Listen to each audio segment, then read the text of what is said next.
office's perspective about the impacts that they're feeling. Then it will go back to AG Rayfield. He can talk about the next legal steps, and then we will open it up for questions. So with that, I will turn it over to AG Rayfield.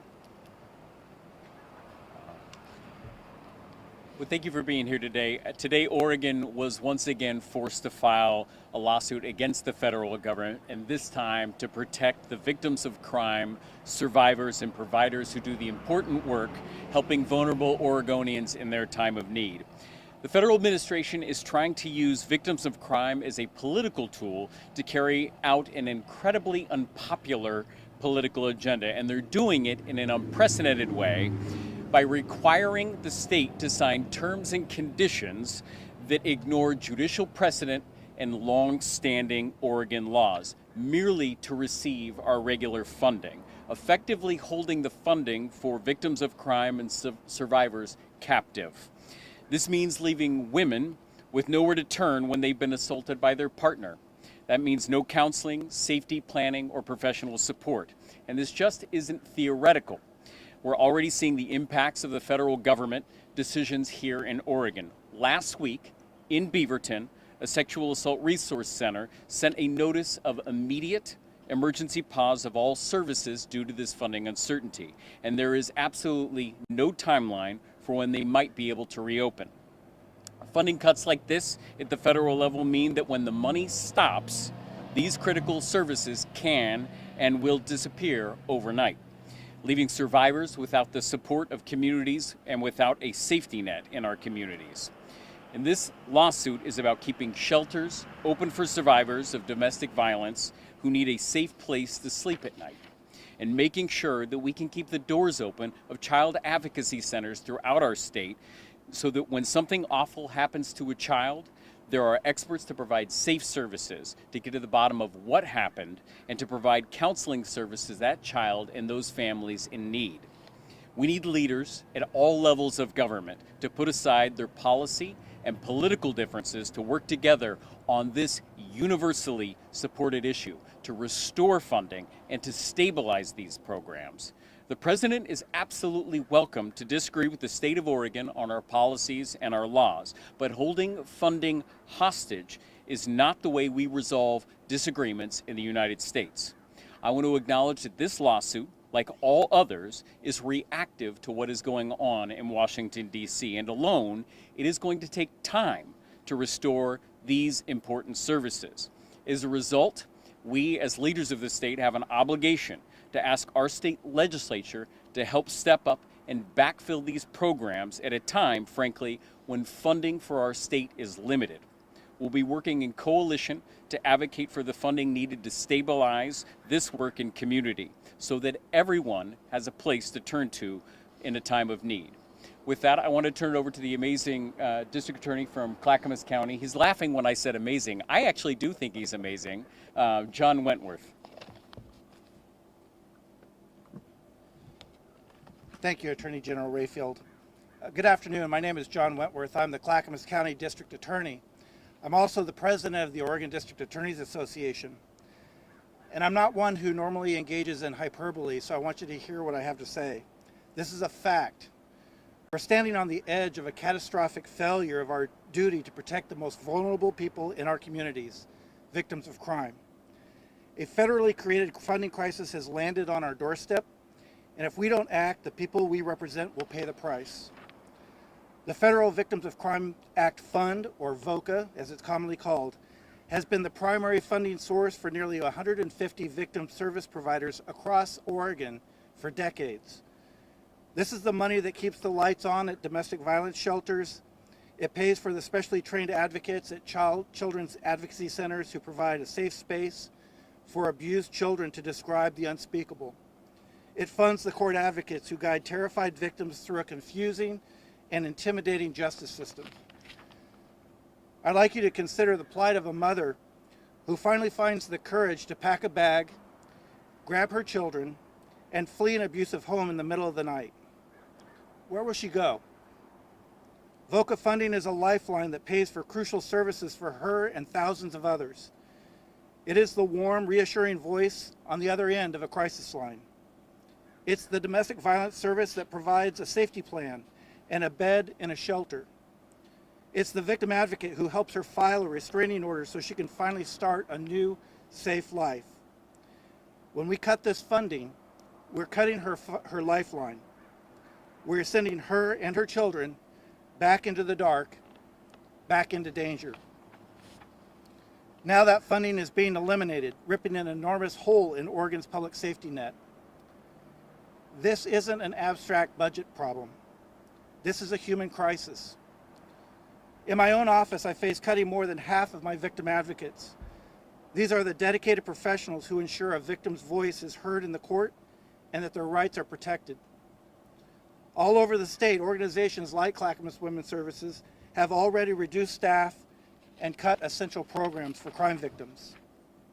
Let me be clear about what that means. When you cut victim services, you are choosing to have more crime. A victim without support is a victim who cannot testify. A survivor without a place to go is a survivor who is forced to return to her abuser. When victims cannot participate in the justice process, cases fall apart. Violent offenders remain on our streets and the cycle of violence accelerates, and we all become less safe. Justice has never been just about convicting the guilty. It's equally about supporting the innocent. This crisis was not of Oregon's making, but the solution has to be. And multiple avenues to that solution, like the one being proposed by Attorney General Rayfield, have to be pursued. Funding victim services is a moral imperative. For 40 years, we have made a promise to crime victims. You are not alone. We will help you. We can't let 2025 be the year that Oregon breaks that promise. Thank you.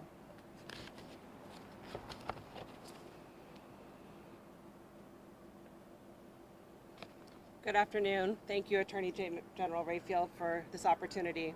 My name is Melissa Earlbaum, and I'm the Executive Director of Clackamas Women's Services and a member program of the Alliance to End Gender-Based Violence. Over 25 years, I've worked in the field of victim services. We have made incredible progress, and it breaks my heart today to experience the destruction of our system of safety and care. Child abuse centers, domestic and sexual violence programs, and DA's offices come together to form an essential safety net that serves victims in every corner of Oregon, from rural towns to coastal communities to urban neighborhoods and frontier regions. Here in Clackamas, we have laid off staff and we've already reduced services due to the 40% cuts in life-saving VOCA funding. And now, because we're unable to even access the reduced amount of VOCA funding, programs are forced to implement emergency pauses or close services entirely. Every day, CWS, with our partners at Safe Place Family Justice Center, welcome victims and their children who walk through our doors. They don't need an appointment. They don't need to know the right words to say. They need to come in and they'll be met with a confidential advocate. Survivors can create a safety plan, learn how to file a police report, get a restraining order, or be connected to emergency shelter. Now imagine this. Imagine living with harm, violence, and abuse, gathering your children and leaving the only home you know, stepping into the unknown with little resources and support, and no idea where to turn. And we know that leaving is the most lethal and dangerous time. That's why when someone walks through our doors, we make sure they are met with compassion, resources, and hope. But today, we face the reality of future reductions. That means turning people away. That means delaying safety, and every delay can mean danger, it will erode trust, and it will cost lives. Survivors test the waters when they come to us, asking silently, "Can I trust you? Will you be here if I take this risk?" And if they reach out to us and find nothing, then what happens? This is not just about services, it's about life or death. It's about thriving communities. It's about whether a survivor and their children find safety or stays trapped in violence because help wasn't there. That's what's at stake. Thank you.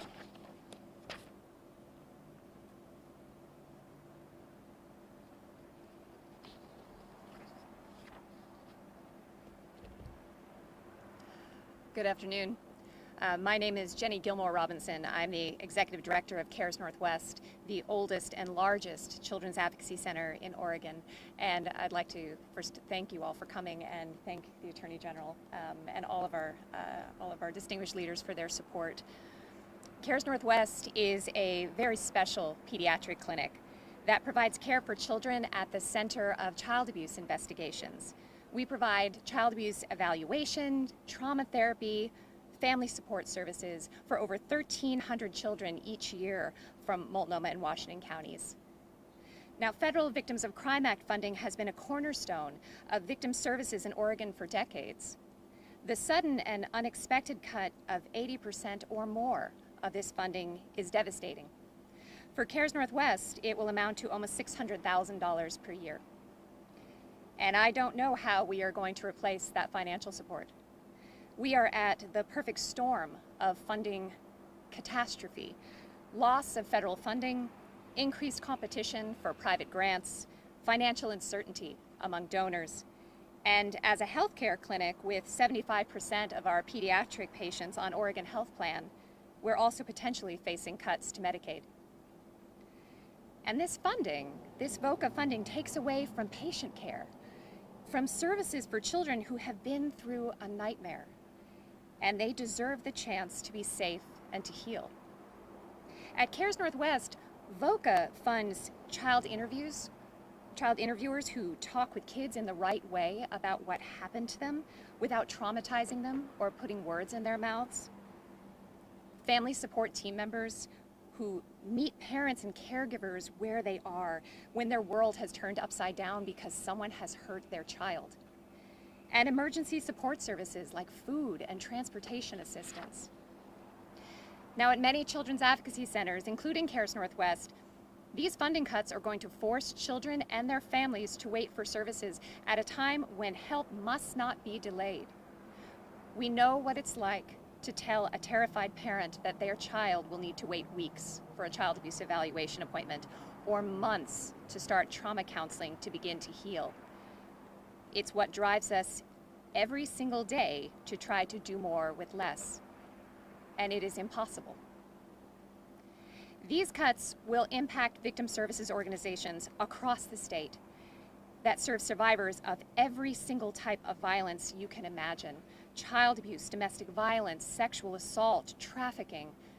And I am so grateful to the Attorney General and our district attorneys and our community partners for their attention to this matter, because your advocacy is critical. These services and these funds are critical. We must find a way forward. We must find a way forward to keep these services whole and accessible, whether that's through federal dollars or state level funding, because this is not just a funding issue. This is about whether Oregon can meet its legal and moral responsibility to protect its most vulnerable residents. Thank you.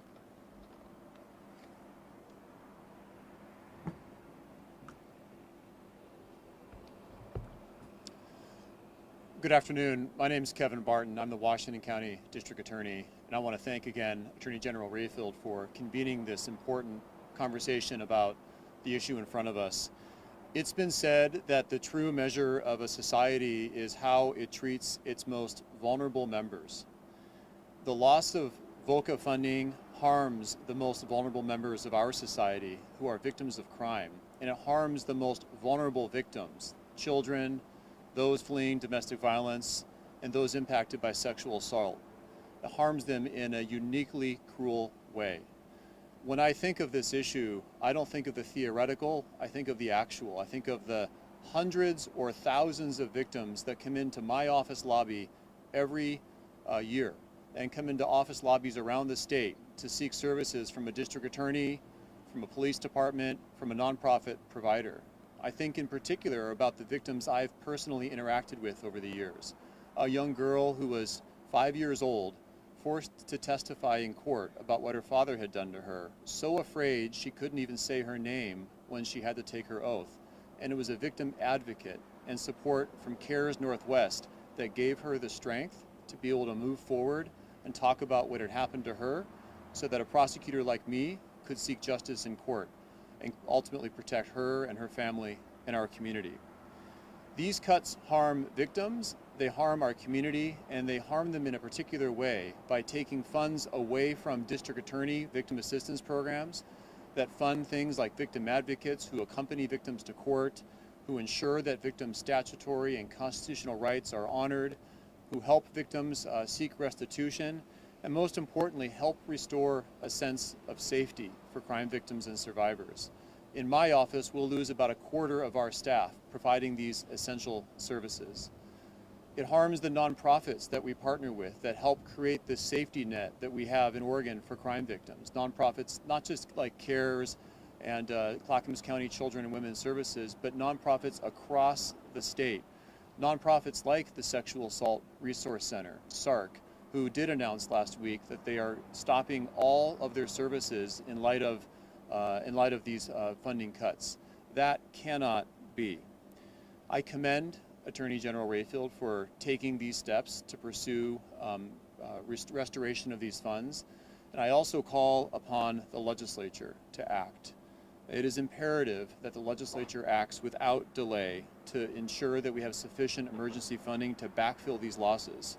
Without immediate action, I am very concerned irreparable harm will occur and victims across Oregon will not receive the services they deserve. Some might say that Oregon cannot afford to backfill these federal funds, but I say we cannot afford not to. The true measure of Oregonians must be to ensure that we do not turn our back on the most vulnerable members of our community, crime victims. Thank you.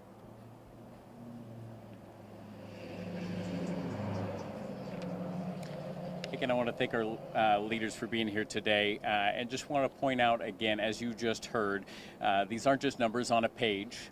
This isn't just $18 million that we're not receiving as a state. These are families, these are children, these are individuals in our communities whose safety depends upon all of these services. We know that the federal government's chaos has only made it harder at the state level, and we have an obligation to ask the legislature to step in and backfill what's been cut. We realize it's an incredibly challenging time to be asking state lawmakers for funding, especially because of the chaos caused by the federal government. But the people who rely on these services, like those provided here at the Family Justice Center, absolutely cannot wait. With that, we're happy to take questions as we move through. And again, I'd invite everyone up here as well. I may not have all of the answers that you're looking for. So, yeah, please, in the back.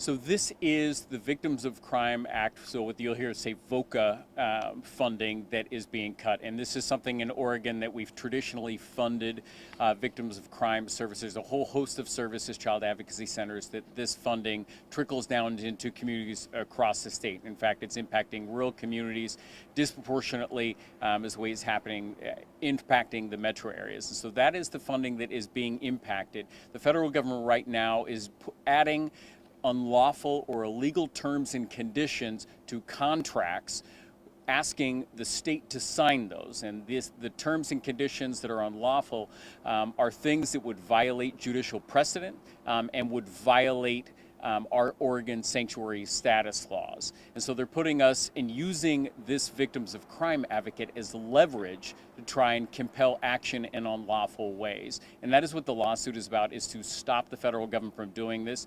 The history and pattern of this is not new, and I mentioned federal judicial precedent.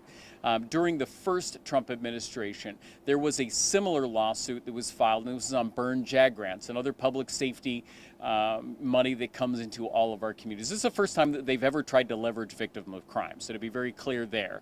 But in that case, went forward very quickly, and in the Oregon Federal Circuit, we got a ruling very quickly that the federal government was not allowed to put similar terms and conditions on funding like this. The reason why is that Congress has allocated this money under a certain formula.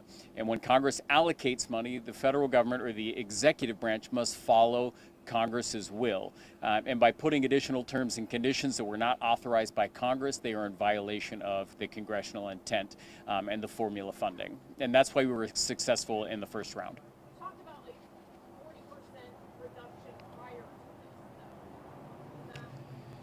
this, So, I want to make sure that I'm answering the question and make sure I'm understanding you. So there's what I consider two different separate issues. One is, how are we going to fund victims of crime here in Oregon just long term? And that is a partnership between the federal government and the state. Historically, what has happened, and this is irrespective of the lawsuit right now, you have seen the federal funding, and again, this is criminal fines coming in, has decreased over time.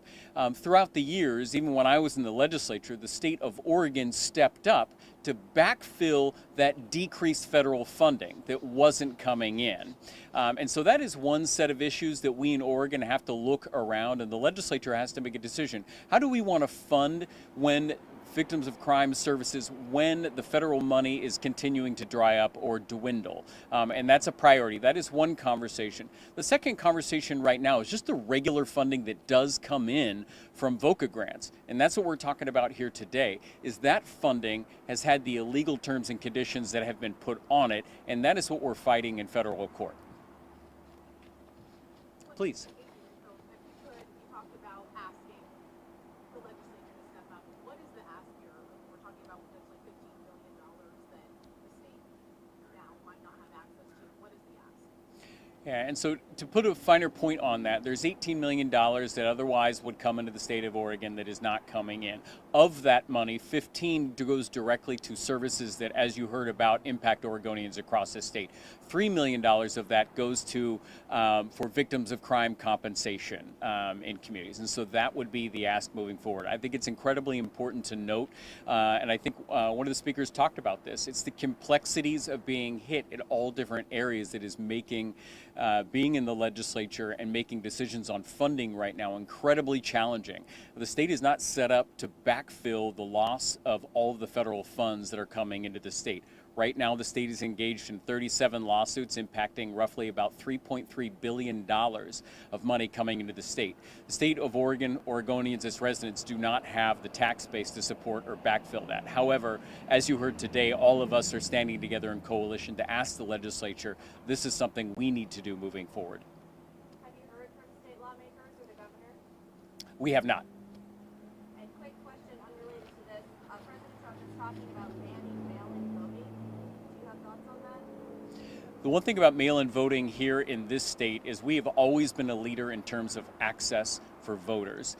If you look at the history of our Secretary of States that have served, even Republican Dennis Richardson talked about the values about mail-in voting. This is a new political avenue that is strange to be taking right now, especially when it's been proven to increase access, as well as Oregon having some of the most stable and effective elections in the country. Can you be a little bit more clear when you are asking what you are asking the legislature for? Are you calling for a special session? Are you calling for them to fill the gap for this thing that the lawsuit may or may not resolve? Or are you just calling for them to increase overall funding and declining? So some funding will go out to all the services between now and the short session. We are going to be calling on the legislature to backfill the funding, the $18 million, during this period of time. So hopefully giving services the ability to operate as long as they possibly can without reducing services. Obviously, you're hearing right now that that is not an option for some. However, we will then be asking whether it is in an emergency board setting or whether it is when they come into a short session, that this is a consideration that legislators at least evaluate before going home. What happens if it ends up getting resolved with the lawsuit and they've already fronted the money? So under those circumstances, we could put in different types of things where we could fund that money back to the state. There's different ways that the legislature could structure that, and we are looking forward to being in partnership with them if they choose to go down that avenue. Please. There's a theme of threatening to withhold funds if Oregon and other blue states don't abide by the Trump administration immigration standards. With this lawsuit, how many other lawsuits fit into that theme? There's a handful. So we have a handful of what we call terms and conditions lawsuits where the Trump administration is trying to put these unlawful or illegal terms and conditions on funding streams, whether that's transportation or whether that's today victims of crime. And again, this is a pattern of this administration to try and leverage people, individuals in community to achieve a policy aim. And right now you have the Trump administration that doesn't like our state laws. A state law that I might add was passed nearly unanimously in 1987. There was only one no vote in the Senate and only one no vote in the House. It was incredibly bipartisan. So this is a new thing where they're trying to leverage groups and communities to achieve a policy aim. Now the reality with that is it is in complete odds with federal judicial precedent here in the state, and it's at odds with our state law. And effectively, they're asking us to ignore federal precedent to sign these contracts and asking us to break state laws that have been proven to be constitutional, and we just can't do that.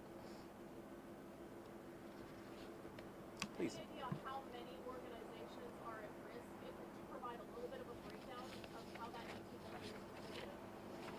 We can get you the details on how all of the VOCA funding is distributed, but there's around 147 different service providers that are going to be impacted here in Oregon. Any idea how many at this point are not able to continue services as it stands? I don't have specific numbers on that. We can get back to you with those numbers.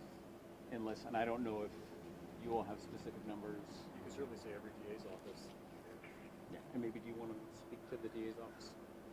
Yeah, the answer of the 147, we don't have a specific number yet. I can tell you that every DA's office in this state is impacted by the lack of VOCA funding. We all rely on those funding, that funding to make sure that we have victim advocates who can help victims through the criminal justice system. The challenge is, in Clackamas County, we're well resourced, and even though I'm losing half my staff, there are DA's offices around this state that are losing their entire staff. And we as prosecutors don't have the skill to do what our victim advocates do, and that's to help crime victims in their most traumatic moment. So that's going to be a real challenge for us. When people hear 18 million for the entire state, it doesn't sound like that much money. I mean, it's a large sum, but for all of these services across the state, can you give an idea of how much is actually, at stake here? Are there other grant sources that are funding these? And what percentage of it? Do you want to take that or you want me to? And again, I think what you got to think about in a rural community, and one of the things that I learned in the legislature is that $200,000 to the Portland metropolitan area is very different to rural communities in Oregon. So the $18 million goes a really long way in community. The type of services, as you heard, are the type of services that are, and I think in one of them we're helping 1,300 families and kids. So if you think about what our organizations are able to provide, it's pretty impressive. And we can get more specific numbers on exactly what you're looking for, and Jenny in our office can get that to you a little bit later today. Yes. Questions for CWS or CARES Northwest either can respond, but what's your message to survivors of crime, to victims who are maybe going to see this and feel nervous about what things look like moving forward? Thank you for that question. That's the thing that keeps me up every night. We are going to stay open. We just may not have as many resources as we had before, but we will make sure that there's somebody answering that call and providing as much support as we possibly can. We know how dangerous it is when someone is trying to leave. And, to the earlier question, I know that of the 60 plus organizations, community-based and tribal communities across the state, this will cause reductions in every single one of those programs. And those of us that are a little bit larger, we will try to stay open to answer those 24-hour calls and do the best that we can. We don't want people to stop calling us, and our options may be reduced slightly. So the service providers involved, do you have an idea of how much percentage of funding is federal for you? At Clackamas Women's Services, about 40% of our funding is federal. About 80% of it's government, 40% is federal. And as the Attorney General mentioned, across the state that varies. So we have some domestic and sexual violence programs that 80 to 100% is federally funded. So when there's a cut like this, it completely decimates their ability to provide services. Would it be accurate to say it affects rural more than? Absolutely. Thank you.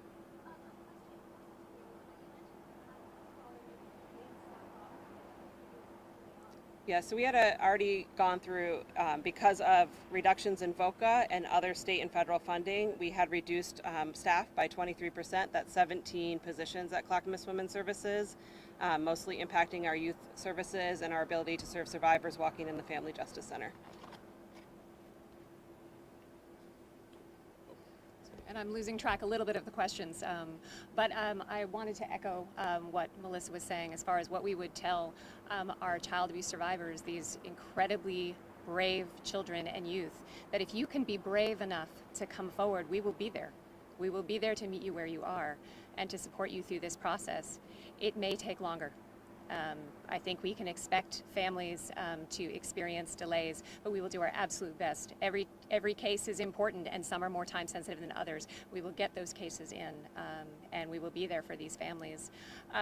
With regards to the question about how this is impacting children's advocacy centers, as Melissa said, with regards to our domestic violence and sexual assault organizations, it's the same with child abuse centers, in that every single one of us is going to be impacted by this, which means every single one of our communities and the children and families that we serve. At this point, I'm aware that at least 75% of all children's advocacy centers around the state are either have already begun to lay off or furlough staff or have plans to do so. I think the question also was what percentage does this represent? It's going to vary from Children's Advocacy Center to Children's Advocacy Center. For CARES Northwest, for example, we are the oldest and the largest, and we're quite fortunate, and it's taken quite a great deal of work for us to have a diverse source of revenue streams. And so Victims of Crime Act funding is 8% of our budget. Now that's still a real challenge to overcome. But for some of our smaller organizations, whether they are in more rural or frontier communities, or even those that are closer to metro areas, if that represents the majority of your funding, this means closing your doors, and that can't happen. What is the exact quid pro quo, and this is for the AG that is brought into question with the changes in the contract? What is it that they're asking for specifically in exchange for this funding? Yeah, and this is a very common thing that is going on right now with the Trump administration, is trying to use and implement terminology that would require the state to violate federal precedent, comply, for instance, and give you a good example, violate our state laws, our sanctuary status laws, where one could be even compelled to talk about anonymous homes where victims are being taken care of. So it's services that are really provided upon anonymity, and some of these spaces violate some of those tenets and how that could be done. But you're seeing this not just here with victims of crime. You're seeing these terms and conditions applied broadly, which is why you have all of the attorneys general in the Democratic space across the country banding together to file this lawsuit. And again, we've been successful in the past in similar lawsuits, and I expect us to be successful again. Here in the United States, we do not leverage victims of crime or other vulnerable communities to meet a political end. That just isn't something we do. When we have disagreements about policy or state law, there are ways to do that in court that doesn't impact or threaten the vital services that we provide to Oregonians. So this is incredibly unconscionable at this point in time. But it's also, like I said, these lawsuits are incredibly reactionary, right? We are reacting to something that the federal government is doing, trying to protect the essential services, which is why the essential component to this strategy also involves having the legislature work with us to make sure that this funding can continue while we are litigating this in court. Just to kind of turn that into layman terms and make sure I understand what you're saying. That's what my son tells me all the time. The wording would call on you to potentially release some undocumented immigrants and ways to their information to the federal government. No, it would require us to violate the sanctuary status law by signing these terms and conditions.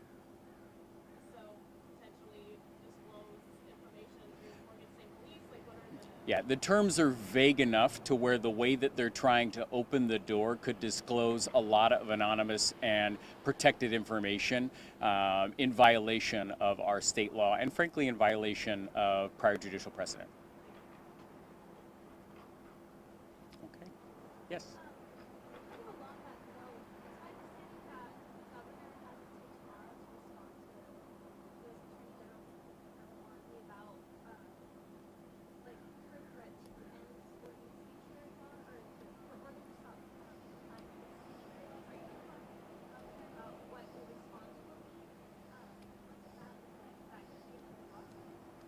So you would like me to disclose publicly in front of everyone what the governor and I are discussing as a response? I'm just playing with you. I'm totally playing. No, unfortunately, I'm not able to comment on that right now. Yeah, I'm just teasing. So, all right. Any other questions? And again, I think today should really be focused about the services that we're providing in community and the impact in the ground. So thank you for being here today. And again, thank you incredibly to our leaders and to the work that they do in community.